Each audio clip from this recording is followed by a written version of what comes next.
बात नवाबों के शहर लखनऊ की हो या आगरा के ताज की, नोएडा की गगनचुंबी इमारतें हों या बात यूपी के बदलते लाइफस्टाइल की, आवाम की समस्याओं तक, उत्तर प्रदेश से जुड़ी हर छोटी बड़ी खबर के लिए देखिए उत्तर प्रदेश लाइव। खबर उत्तर प्रदेश के बलिया से है, जहां बलिया चिकित्सालय दलालों का अड्डा बन गया है। जिला चिकित्सालय के काउंटर पर दलालों का कब्जा बना हुआ है। पर्ची काउंटर पर महिला से लेकर पुरुषों की दलाली चरम पर है। आप गौर से देख सकते हैं कि मरीजों के परिजन पर्ची लेने के लिए काउंटर पर जा रहे हैं, तभी दलाल पर्ची काउंटर से ही मरीजों को प्राइवेट अस्पतालों पर ले जाने में सफल हो रहे हैं। क्या नाम है आपका? मेरा नाम है ब्रिजेश प्रसाद। ब्रिजेश कहाँ से रहने वाले हो? करमर का। करमर का। अभी कहाँ आए हैं आप? अभी तो सरकारी हॉस्पिटल में है। कौन सी चिकित्सालय बलिया आए हैं? ये कैसी महिला थी और किस तरह की महिला है? ये कल मैं जा रहा था वहाँ पर, मेरे वाइफ यहाँ पर खड़ी थी जी, बोल रही थी चलिए हम चेक करवा दे रहे हैं आपको। हाँ। और उसके बाद मैं उधर से आया तो मैं पूछा ये कौन है, तो मेरा और कोई नहीं है जी। मैं बोला कि क्या आपको काम है, तो बोले चलिए मेरा पर्चे मैं करवा दे रहा हूँ आपको। कहाँ ले जा रही थी? अंदर में जी। मैं बोला कि मैं यही का हूँ, हाँ। मेरे को किसी का सहारा नहीं चाहिए जी। जब सब ये प्रशासन सब यहाँ पर है तो कोई हमको टेंशन नहीं। उसके बाद मैं तो वहाँ से सीधा वो चला गया। अभी कैसा साड़ी पहनी थी औरत जो चिन्हित आपने की थी? वो कल और काला और थोड़ा सफेद था, चिपकावा था वो। जी हाँ। और आज कैसे है? तो आज तो ध्यान नहीं दिया, तो ऐसा ही साड़ी। आखिर ये क्यों ऐसा करते हैं जिला चिकित्सालय में? हमको क्या है, जरा गौर से देखिए, इस शख्स को मरीज के परिजनों को लेकर प्राइवेट अस्पतालों में ले जा रही हैं। वहीं कुछ महिलाएं भी इसमें शामिल हैं। इन महिलाओं को देखिए, जब कैमरा चलने लगा तो अपने मुंह को छुपाकर भागने लगती हैं।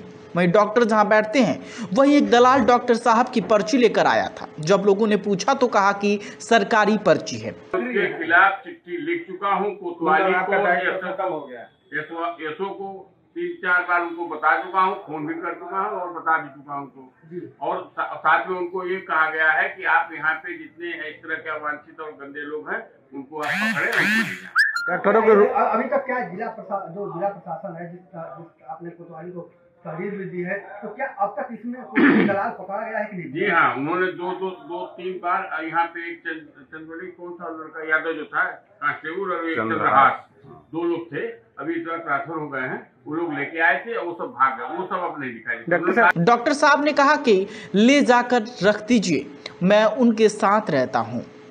बता दें कि मरीज के परिजन ने आरोप लगाया कि जिला अस्पताल में अपने मरीज को लेकर आए थे, हमारी पत्नी यहाँ पर खड़ी थी। वहीं महिला ने कहा चलिए मैं आपको चेक करवा दूं। पूछा तो बताया कि मैं चेक करता हूँ। जब इसकी जानकारी सीएमएस से ली गई तो उनका कहना है कि इसके लिए हमने लिखित शिकायत कोतवाली को दी है, जहां हॉस्पिटलों में पुलिस चौकी बनाई गई है। इसके लिए पुलिस को भी मैंने फ़ोन किया। उनका कहना है कि अगर ऐसे लोग पकड़े गए और उनको ले जाए तो इतने बड़े अस्पताल में जहां 2000 से 2200 मरीज आते हैं तो इतना इंक्वायरी नहीं कर सकता, लेकिन हर जगह होमगार्ड और पुलिस के लिए भी कह दिया हूं। मैं समय समय पर दौरा करता हूं। साहब ने तो पल्ला झाड़ लिया और जिला चिकित्सालय की सारी जिम्मेदारी पुलिस पर सौंप दी, लेकिन इसकी जिम्मेदारी नहीं है। साहब के हॉस्पिटल में दलाल सक्रिय हैं और सीएमएस साहब कुर्सी पर बैठकर आराम फरमा रहे हैं। या दलालों पर नकेल कसेंगे, ये योगी सरकार में दलालों की बल्ले बल्ले होगी, ये तो आने वाला वक्त ही बताएगा। नोएडा का सेक्टर 63 गोलियों की आवाज से दहला। गैंगस्टर एक्ट में फरार चल रहे अपराधी से पुलिस की मुठभेड़ हुई। अपराधी वसीम अकरम घायल, कब्जे से एक अवैध तमंचा भी बरामद हुआ। तस्वीरों में दिख रहा ये शातिर किस्म का बदमाश है जो गिरोह के साथ कंपनियों व घरों में चोरी की घटनाओं को अंजाम देता है। पुलिस ने चेकिंग के दौरान रोकने का प्रयास किया तथा एफएनजी रोड पर पुलिस पार्टी पर ही बदमाश ने फायरिंग कर दी, जिसके बाद जवाबी फायरिंग में पुलिस की गोली से शातिर बदमाश वसीम अकरम घायल हुआ, जिसे इलाज के लिए पुलिस ने हॉस्पिटल में भर्ती कराया है। कब्जे से अवैध तमंचा और एक बाइक भी बरामद हुई है। घटनास्थल पर मौके पर पहुंचे एडिशनल डीसीपी स्वाद मियां खान ने जानकारी देते हुए बताया कि गैंगस्टर एक्ट में फरार चल रहा था, जिसने नोएडा के सेक्टर 63 थाना क्षेत्र में आईटी कंपनी में अपने साथियों के साथ मिलकर चोरी की घटनाओं को अंजाम दिया था। इस कंपनी से 22 लैपटॉप, 6 एलईडी व अन्य सामान चोरी किए थे। इस पूरे मामले में सेक्टर 63 थाना पर मुकदमा दर्ज था, जिसमें आरोपी गैंगस्टर में फरार चल रहा था।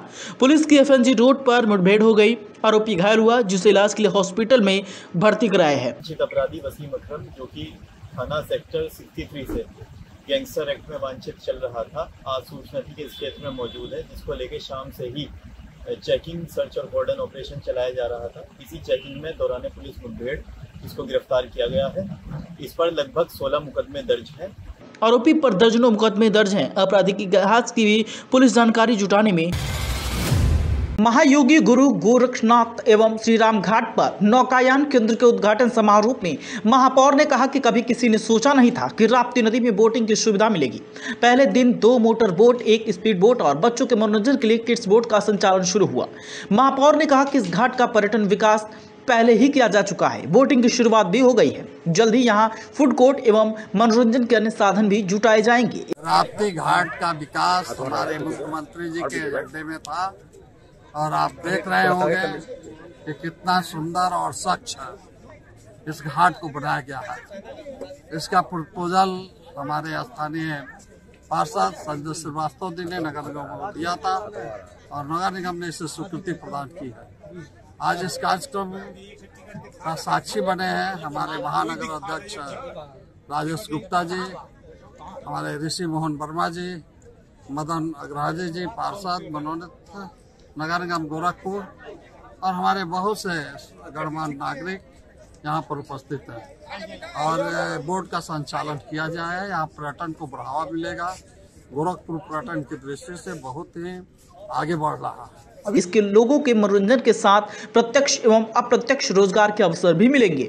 उप सभापति ऋषि मोहन वर्मा ने भी इसे गोरखपुर की उपलब्धियों की एक और कड़ी का करार दिया। उन्होंने बोटिंग क्लब के संचालक को निर्देशित किया कि लोगों की सुरक्षा का विशेष ध्यान रखा जाए।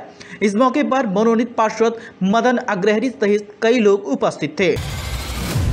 यूपी के लखीमपुर खीरी में अधिकांश स्कूलों में बाल दिवस बड़े ही हर्षोल्लास के साथ मनाया गया। इसी क्रम में कस्बा खीरी में स्थित कैसर पहलवान मेमोरियल इंटर कॉलेज में बड़े ही धूमधाम के साथ बाल दिवस मनाया गया, जिसमें कॉलेज के छात्र छात्राओं के साथ उनके माता पिता और कॉलेज के समस्त स्टाफ ने बच्चों के साथ मिलकर सेलिब्रेट किया। हमारा मकसद बच्चों के सर्वांगीण विकास का है ताकि ये तालीम के साथ साथ सामाजिक चीज़ें भी सीखते जाएँ और हर चीज़ में निपुण होते जाएँ। जब हमारे स्कूल से बच्चे निकले तो एकदम परफेक्ट हो गए। पढ़ाई के साथ साथ इनका सामाजिक ज्ञान भी होना चाहिए सारी चीज़ें। कॉलेज परिसर में छात्र छात्राओं ने खाने पीने की चीज़ों की अलग अलग तरह के स्टॉल लगाए और बच्चों के अधिकार और शिक्षा को भी जागरूक किया। कहते हैं ना कि मंजिल उन्हीं को मिलती है जिनके सपनों में जान होती है। पंख से कुछ नहीं होता, हौसलों से उड़ान होती है। ऐसा ही कुछ कर दिखाया नोएडा के इंडोर स्टेडियम में व्हीलचेयर बास्केट खिलाड़ी। दरअसल आज हम बात कर रहे हैं नोएडा के इंडोर स्टेडियम में तैयारी करने वाले दिव्यांग बच्चों की। जी हां, आपने बिल्कुल सही सुना। बता दें कि जिस तरीके से दिव्यांग बच्चों ने जो विदेश, नेपाल, लेबनान, थाईलैंड में भारत का नाम रोशन कर चुके हैं, जिसके बाद नोएडा इंडोर स्टेडियम में सिल्वर मेडल जीतने के बाद दिव्यांग टीम का जोरदार स्वागत हुआ। तस्वीरों में आप साफ देख सकते हैं कि इस तरह से व्हीलचेयर बास्केटबॉल खेल शुरू होता है और इस तरह से खिलाड़ी खेलते हैं जिस तरह से आलिशा खान, रेखा शर्मा, ऋषभ, निखिल और मोहम्मद फहीम बास्केटबॉल खेल रहे हैं। ग्रेटर नोएडा में हुए India international wheelchair basketball tournament में रेखा शर्मा, फहीम खान और आलिशा खान ने सिल्वर मेडल जीता। फहीम ने फिलिस्तीन के खिलाड़ियों के साथ अपनी किस्मत आजमाई और सेकंड पोजीशन पाई। वहीं रेखा शर्मा और आलिशा खान ने कबड्डी में के साथ व्हील बास्केटबॉल खेला, जिसमें दोनों ने सेकंड पोजीशन पाई। जेपी में आपके बच्चों ने किस किस ने मेडल जीता है? मेडल हमारे 3 बच्चों ने जीता। मोहम्मद फहीम ने सिल्वर, रेखा ने सिल्वर और अलीशा ने सिल्वर। आज उन्हें सम्मानित भी किया गया? आज उनको सम्मानित किया गया है। आगे क्या तैयारी है? आगे तैयारी इनका जो है फरवरी मार्च में एशिया ओशियाना क्वालिफायर है जो थाईलैंड में होगा, उसी के लिए इनकी तैयारी है। तो उसमें हमारे और बच्चे भी पार्टिसिपेट करेंगे। पूरे उसमें जो इंडिया टीम के कैंप्स के लिए पूरा प्रयास करेंगे। बता दें कि कोच वरुण कुमार बताते हैं कि उन्हें शुरुआत में ही सभी दिव्यांग बच्चों से वादा किया था कि वह हफ्ते में केवल 2 दिन उन्हें सिखाने के लिए देंगे और ये शुरुआत 2015 से शुरू हुई और धीरे धीरे तब ये छोटे बच्चे थे और अब बड़े हो गए हैं। आज नोएडा के इंडोर स्टेडियम में मोहम्मद फहीम, रेखा शर्मा, आलिशा खान व उनके साथ ही निखिल और ऋषभ का फूल मालाओं के साथ जोरदार स्वागत किया गया। प्राकृतिक खेती के उत्पाद बीमारियों से बचाव के में पूर्ण रूप से सक्षम है। ये बात रविवार को पनकी स्थित फार्म में प्रेस वार्ता के दौरान शिवकांत शर्मा ने कही। ये प्राकृतिक पद्धति, ऑर्गेनिक चीज़ अलग है, प्राकृतिक चीज़ अलग है। ऑर्गेनिक खेती का मतलब हो जाता है ये पॉली हाउस, ये हम लोग प्राकृतिक तरीके से, न इसमें कोई खाद, गौमूत्र आधारित खेती है ये। अच्छा, कब से कर रहे हैं? ये पिछले 6 साल से हम।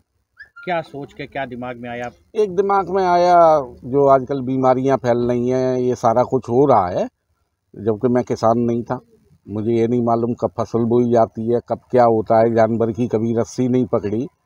आ गया यहाँ पे, काम चालू किया, आज पूरी नॉलेज है और पूरा देसी प्रजाति के बीज इकट्ठा करके जो भी है, जहाँ से भी कलेक्ट हो रहे हैं, हमारे पास भी बहुत अच्छा मतलब स्टॉक है देसी बीजों का। ये जैसे लौकी है, ये प्योर 100% देसी, ठीक है।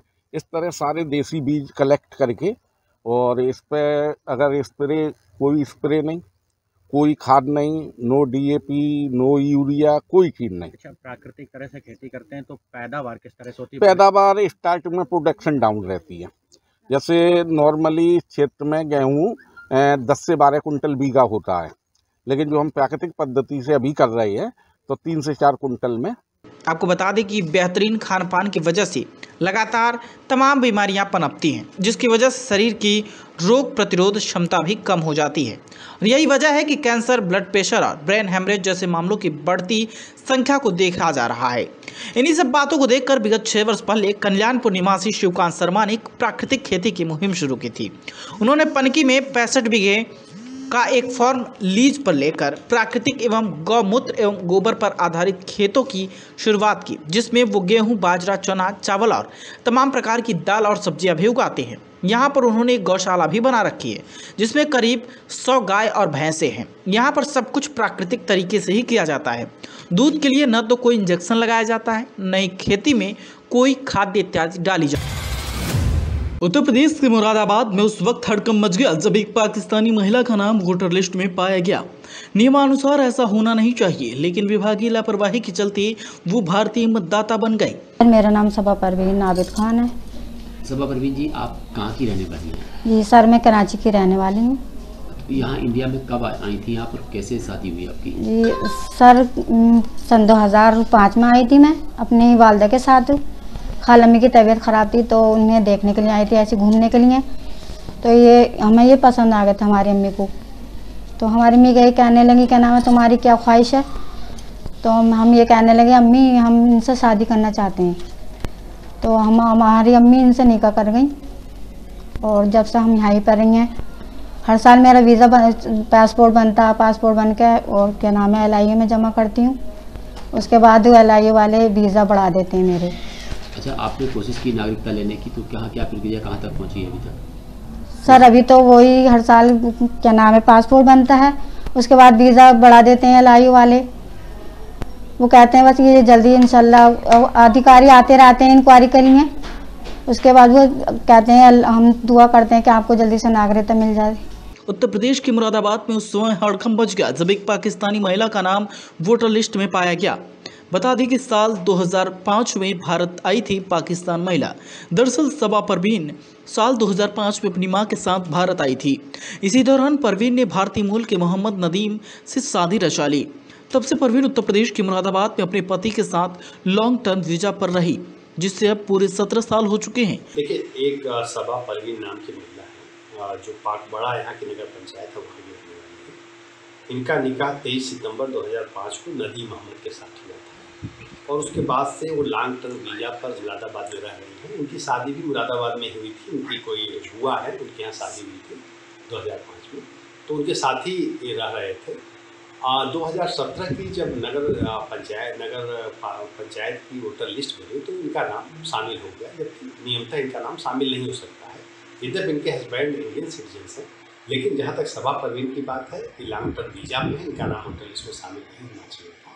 इस बार की वोटर लिस्ट में जब जाँच कराई जा रही थी तो जाँच के दौरान तथ्य हम लोगों के संज्ञान में है, और जैसे ही जाँच के दौरान संज्ञान में है, जो रजिस्ट्रीकरण अधिकारी है उन्होंने तत्काल वोटर लिस्ट से अलग कर दिया है। इसके अन्य विधिक पहलुओं का परीक्षण कराया जा रहा है, और जैसे भी स्थिति है उसके हिसाब से आगे बताया। परवीन बताती है कि हर साल उनका वीज़ा और पासपोर्ट बनता है। भारतीय नागरिकता के लिए वो कई सालों से प्रयास कर रही हैं। उनका कहना है कि उनके माता पिता की मौत हो चुकी है, जो पाकिस्तान में रहते हैं। अब उन्हें भारत में रहना पसंद है। यह मामला पाकबाड़ा थाना इलाके का है। इस पर एक अधिकारी ने बताया कि साल 2017 की वोटर लिस्ट में सबा परवीन का नाम शामिल हो गया था, जो नहीं होना चाहिए। जब इसकी जांच हुई तो पाकिस्तानी महिला का नाम सामने आया।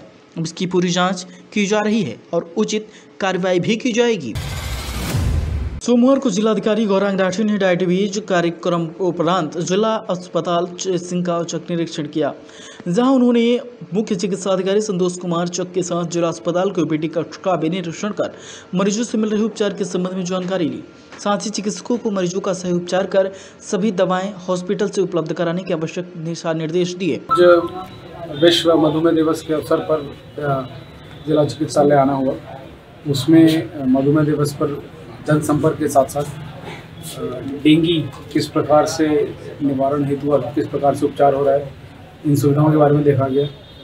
एक जनरल साफ सफाई और अस्पताल की क्या स्थिति है इसके बारे में देखा गया, और साथ साथ किस प्रकार से हमारे पास जो उपचार के लिए दवाइयाँ लिखी जा रही हैं और किस प्रकार से इनकी उपलब्धता है स्टोर में, इनके बारे में विस्तृत रूप से देखा गया।